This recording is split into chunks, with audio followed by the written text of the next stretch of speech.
देखी जा भैया, आप लोग भोजपुरी श्रोता सुनवैया के पाव छू के पौलोगी करत बानी।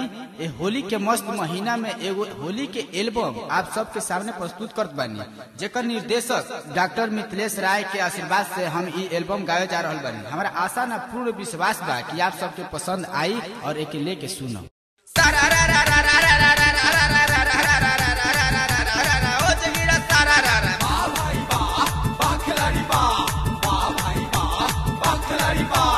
ऐसे जे चलबू तू ढोही उघार, ऐसे जे चलबू तू ढोही उघार, काहे न क्यों तू कती ओखाड़ बोल हैया हैया ए हा।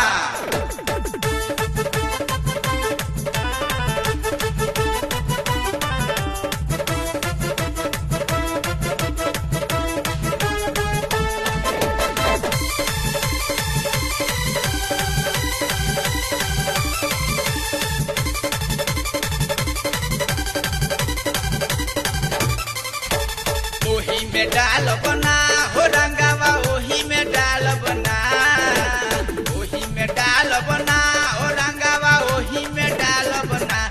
रंगब चोलिया में के खजनवा रंगावा, ओही में डाल बना। रंगब चोलिया में के खजनवा रंगावा, ओही में डाल बना।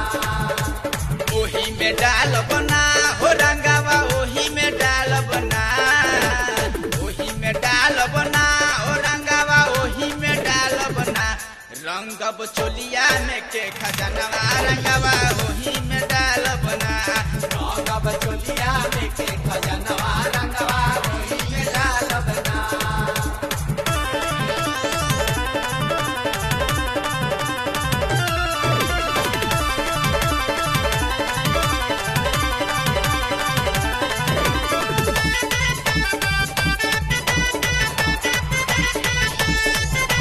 चलते फगुनवा डोलल बमनवा, रंगे के तोहर बदनवा हो। हथवा में ले ले बानी हम रंगवा, रंगे के तोहर बदनवा हो। चलते फगुनवा डोलल बमनवा, रंगे के तोहर बदनवा हो।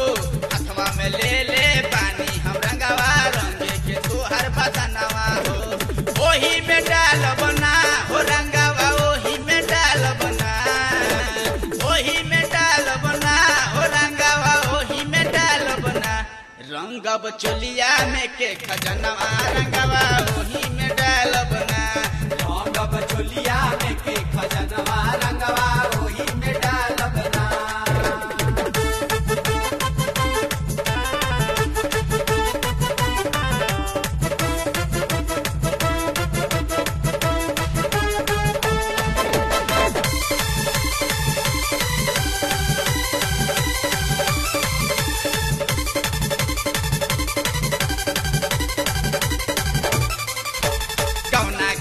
के घरे लिया के भैया हमार गोइल सऊदी हो। ओही घरी से परन बाटे खाली तुहार हौदी हो।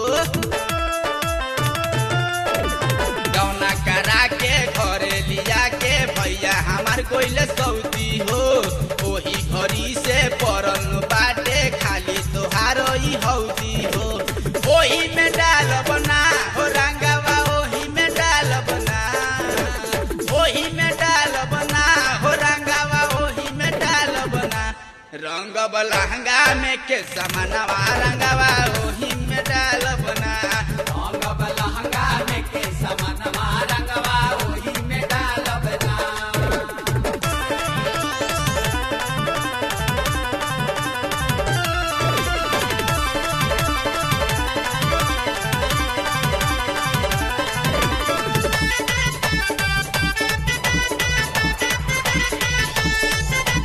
सावन सरोज से ना अब चली तोहार ई कोनो बहाना हो। तोहरे सामान पे लागल बाटे हमार ई अब की निशाना हो। सावन सरोज से ना अब चली तोहार ई कोनो बहाना हो। तोहरे सामान पे लागल बाटे हमार ई अब की निशाना हो। ओही में डाल बना हो रंगवा, ओही में डाल बना, ओही में डाल बना हो रंगवा, ओही में डाल बना। रंगब चोली चोलिया में के समनवा रंगवा ओही में डालब ना रंगवा चोलिया में के समनवा रंगवा ओही में डालब ना ओही में डालब ना हो रंगवा ओही में डालब ना ओही में डालब ना हो रंगवा ओही में डालब ना रंगब चोलिया में के खजनवा रंगवा ओही में डालब